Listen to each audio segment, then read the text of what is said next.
Hello, everyone. Thanks for putting up with the technical difficulties, and thank you all for joining both in person and online. Today, I would like to highlight some of the work of the cell biology team at ALS TDI, mainly focusing on models using human-induced pluripotent stem cells that were either collected as a part of the ARC program or generated in-house using genome editing. So I just want to highlight the members of the cell biology team. One, because we've had 4 new members join in the last year. And then I will highlight what projects they've contributed on as I go through the talk. And so the first project is a little bit different than the others, where it's not directly involved with the induced pluripotent stem cells that we work with, but it is a collaboration with Alan and the ARC team, or the clinical team, to study the mutations that are involved with short tandem repeats. And short tandem repeats are important for human disease. They contribute, or they make up 33% of the genome, and they're comprised of repetitive sequences of DNA that can be either 2 nucleotides or longer, that due to this repetitive nature are highly mutagenic, so they can expand or contract as cells divide. And you may recognize this 6 nucleotide repeat as the hexanucleotide repeat expansion involved in C9orf72 ALS. And maybe the laser pointer is making it angry, so I won't use that. So back to short tandem repeats, and that was actually on the previous slide. So yeah, the reason why we care about STRs are because they are involved with the mutation or the expansion of this hexanucleotide repeat is involved with the increased risk of developing ALS and FTD. And there are 3 kind of potential mechanisms that have been proposed for how the expansion of this region, this non-coding region of C9orf can lead to ALS. The first is a loss of function mechanism, so that the presence of this expansion, so when it gets to greater than 25 to 30 repeat units, leads to the prevention of the generation of C9orf72 protein, and this has negative consequences on cells. The other 2 mechanisms are gain of function mechanisms. One, through the production of toxic RNA, the way the shape of this RNA folds, can lead to abnormal binding of RNA binding proteins and RNA foci that leads to toxicity. And then also the repetitive RNA can also encode the production of these so-called toxic proteins called dipeptide repeat proteins that have negative effects on the cells through a wide variety of potential mechanisms. And so understanding when an individual has or how many repeats a person has for C9orf72 is important for, one, studying disease progression and also potentially identifying clinical trials that they may be eligible for.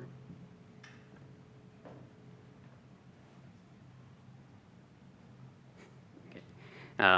So in the past, the way that we would previously perform the C9orf72 genotyping was to collect DNA through ARC, and then run in-house PCR assays called amplicon length analysis and repeat primed PCR. And these are 2 assays where the combination of the results would allow us to determine the number of copies or repeats that are present. And one of the downsides of these assays are they're relatively costly, and also the turnaround time for those results takes 2 to 3 weeks since we ship out the PCR products and then have to wait for the data to come back and then analyze it. In addition, someone has to sit at a bench and do the pipetting for that work. So in the past year, with the help of Amit, we have implemented a new genotyping strategy based on work that was published in 2017 using a bioinformatics tool called Expansion Hunter. So this tool can reanalyze the whole genome sequencing data that we're performing already as a part through ARC. And in addition to determining the number of C9orf72 repeats, we can also get values for additional short tandem repeats that are involved with human disease, including those important for ALS, such as ataxin-2, Huntington's, and Stadman-2. And all of this data is now being included in the ARC data commons. And the benefits are we don't have to pay any additional funds to generate this data, since the whole genome sequencing has already been performed for other purposes. And Amit's modified the pipeline and built it up so that for each patient we can collect the data in less than an hour. So kind of related and sticking with C9orf72, I would like to highlight a project that developed between a collaboration with Therese in our group and also Anna Gill of the Discovery Biology team, focusing on mechanisms of C9orf72 haploinsufficiency. And this data was published in earlier this year, so more details on our findings can be found there, but I will highlight some of the work. So for this project, Therese set out to focus on the role of the loss of function or haploinsufficiency of C9orf72 by knocking out one or both copies of the C9orf gene in human-induced pluripotent stem cells. She then differentiated these cells into spinal motor neurons and then tested how they survived in response to various assays, but one that we kind of focused on was the treatment with the dipeptide repeat protein poly-GR, which is one that is actually expressed by the C9orf expansion. What we found was that all cell types, or all motor neurons that we studied, are sensitive and will die when you treat with high concentrations of poly-GR, but those that lack C9orf72 expression were more sensitive and died more rapidly. Interestingly, patients with the C9orf72 expansion without the deletion or the knockout were as sensitive as the homozygous knockout, suggesting that there's an interaction between the gain of function and loss of function processes. And so this work and this assay has served us to help test for PRMT inhibitors that may be beneficial for future clinical development. And we've also begun a new project where we can attempt to rescue the haploinsufficiency by restoring C9orf72 mRNA.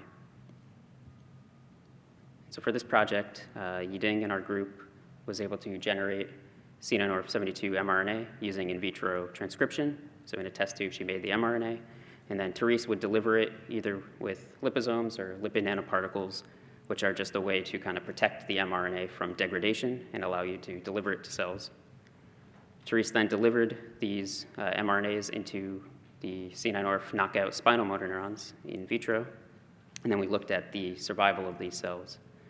And this work is still preliminary, so we're trying to improve the delivery, but we were able to see that on the y-axis is cell motor neuron survival, a surrogate measure of that. And in the knockout cells, when we overexpress an unrelated GFP protein, there is a low level of survival when you challenge with GR15. And we are able to enhance the survival by re-expressing C9orf72, which makes sense since that was the initial phenotype that we observed. But we're now looking for ways to improve expression levels by either modifying the mRNA that we're generating or modifying the packaging strategy. So the next project I would like to highlight began when a talented researcher, Anushka, joined the lab after her PhD at University of Sheffield. Her joining the lab gave us the ability to kind of expand out and start studying TDP43 forms of ALS in vitro. And so for those not familiar, TDP43 is a splice regulator that is important for kind of maintaining proper splicing in cells, which is important for mRNA synthesis. And when you lose TDP43 and you have a lot of production of abnormal proteins and also loss of other proteins. See if the slides update. I guess they don't. There we go. So the reason why we care about TDP43 is 97% of ALS patients have been reported to have TDP43 pathology or loss of nuclear TDP-43 and aggregation in the cytoplasm. And so work in 2019 identified an important potential mediator of the detrimental effects when you lose TDP-43. So work out of the Kevin Egan lab and Don Cleveland's lab both identified this gene STADMN2, which is its levels are regulated by TDP-43. So if you lose TDP-43 function, you then have a reduction in STADMN2 levels. And STADMN2 is a microtubule regulating protein that you heard a little bit about microtubules from Theo's presentation. So we wanted to be able to study the role of TDP-43 and STADMN2 and combine genetically edited cell lines with the cell lines that we have available as a part of the ARC program. So we have a number of individuals who donated skin fibroblasts that we were able to reprogram into induced pluripotent stem cells that have familial mutations for TDP-43. And so Anushka set out to perform genome editing to knock out either TDP-43 or STADMN2 in induced pluripotent stem cells,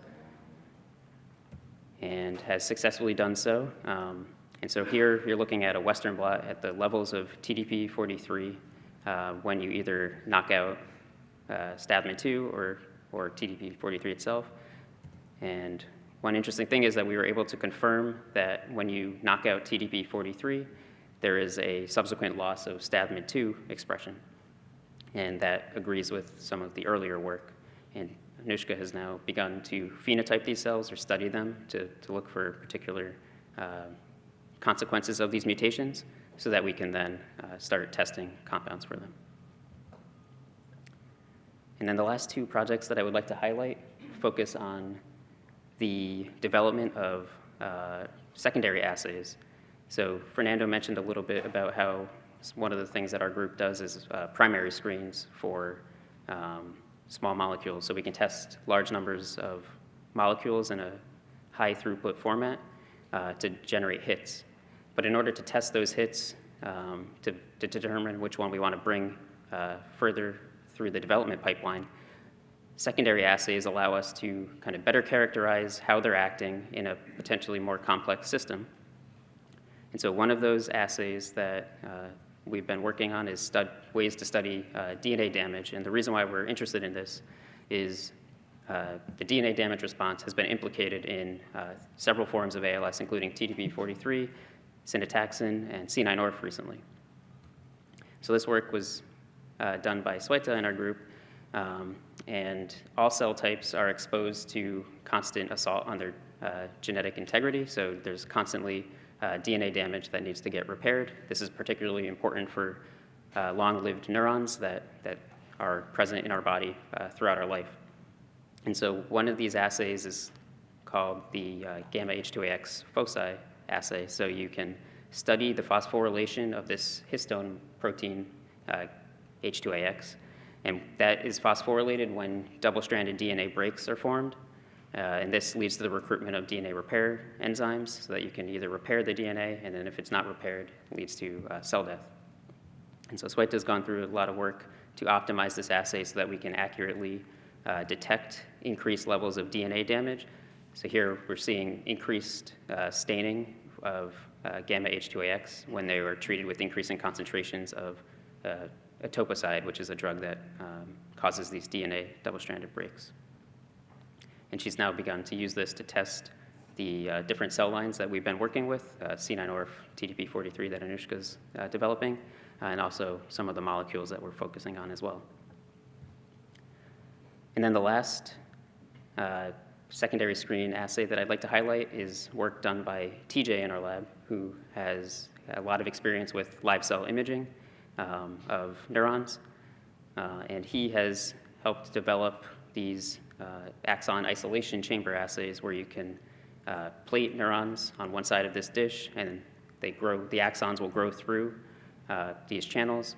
And then you can use these to either try to model injury by cutting or severing the axons, called axotomy, or treating either side separately and studying the distal response versus the proximal response. One of the experiments that he's done has shown that when you perform an axotomy, untreated cells or vehicle-treated cells will undergo rapid regeneration of the axons after 24 hours. This is actually 60 hours, this is 24 hours. And if there is GR present on the distal portion, there is much less regrowth that is observed. And so this is quantified here. Sorry, my stuck on the video. Yeah, so he quantified this, and all of this data is available on our posters, which may show up at some point if the slides want to advance. But if they don't, please check out the poster session for more information on all of these projects. And yeah, with that, I just want to thank all the members of the cell biology team, other TDI members who have helped with these projects, all of the individuals who have donated samples, and then funding as well. And I'd be happy to take any questions.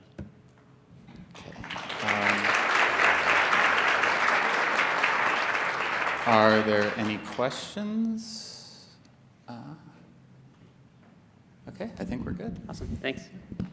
I got one.